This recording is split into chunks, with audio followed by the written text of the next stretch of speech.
Hi, everyone. Thanks again for joining us for another episode of the Daily BizLink. Jane Cebrynski is back, and today we're talking about energy management, the importance of not burning out and instead burning brightly. Jane, thanks for being here.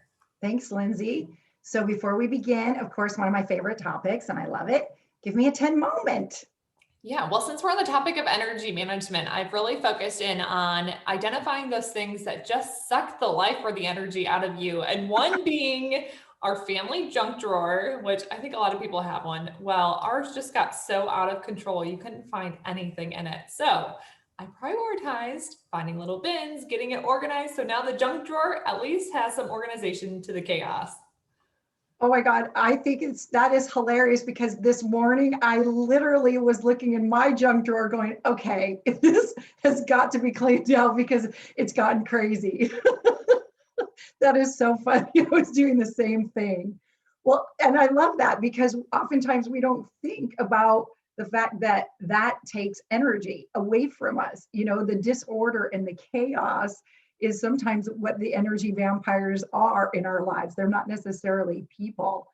And energy management is a topic that is near and dear to my heart because, like you have said before, we could talk about this all the time. Absolutely. Well, and I mean, I do focus a lot on time and energy management, but I've even felt as of late, I've gotten into these routines where I've been working from home and sitting in front of the computer, doing a lot of really intense work, which is all good. It's helping me to achieve my long-term goals, kind of like cardio, but at the same time, they're not necessarily high stats. And so I was feeling tired and fatigued and my energy levels were a little low. So that light bulb was starting to get a little bit more dim and I was on the verge of burnout. So noticing that I had to come up with some different solutions to figure out how I can start burning a little bit brighter. And so Jane, I'm excited to hear some of your winning strategies for our listeners. Well, first of all, we've talked about this in previous conversations. Well, number one, the reason we start with a 10 moment is literally to change the energy, and companies can do this as a way to start a meeting. Families can do this to start at the dinner table. But the whole reason is we want to start in a very positive and elevated way. And when we talk about 10 moments, usually you can see people smile, they are beaming, their energy is lifted, they lean in, when they have the conversation, and all of it is really, really good. And so that's what we're talking about in terms of, how can we radiate and burn as brightly as possible? And how can we see the fact that our energy really can impact performance? And one of the things that really changed my life is when I began to realize that every action, every thought, every behavior has an energy consequence for better or for worse.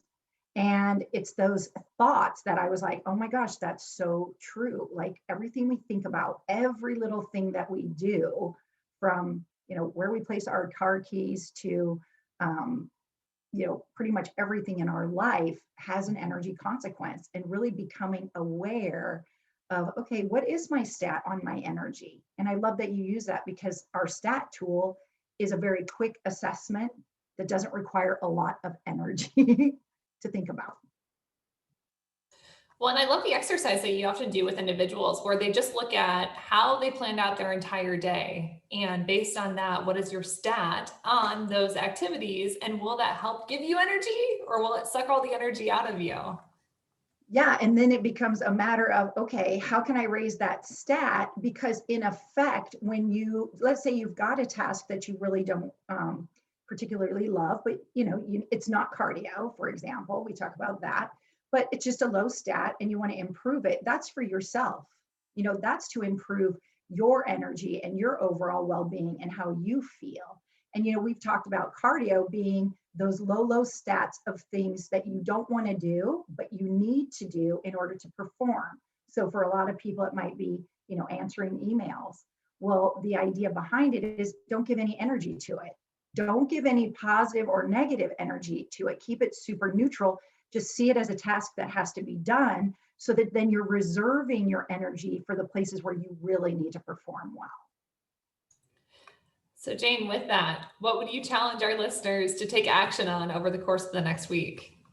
Well, I would start to think about your energy in the form of, okay, so, first of all, what's the quantity of your energy? Like we're going for the greatest quantity. So that's from low to high. You can stat it up, just like we've talked about. And then looking at, okay, what's the quality of my energy from unpleasant to pleasant? How does it really feel? And then where is the focus of my energy? Is it really broad or is it really narrow? And then also, what's the force of my energy? And that's generally tied to like our vision and our purpose. And where is that energy that is really driving me forward? And what does that feel like from the inside out? And how we are relating to other people. I know it's kind of I just kind of like the idea of kind of asking ourselves those questions, first of all, to just see where our energy is, and also what things and what people might be draining us of our energy. So it sounds like the task at hand is becoming more mindful and aware of everything that you're doing, saying, acting on, and how that's impacting your individual energy. Yeah, absolutely. I mean, it's super fun and very powerful at the same time. All right. Well, it sounds like we have some great homework for the week. Jane, appreciate you being here. Thanks, Lindsay. Have a great weekend and keep those stats high.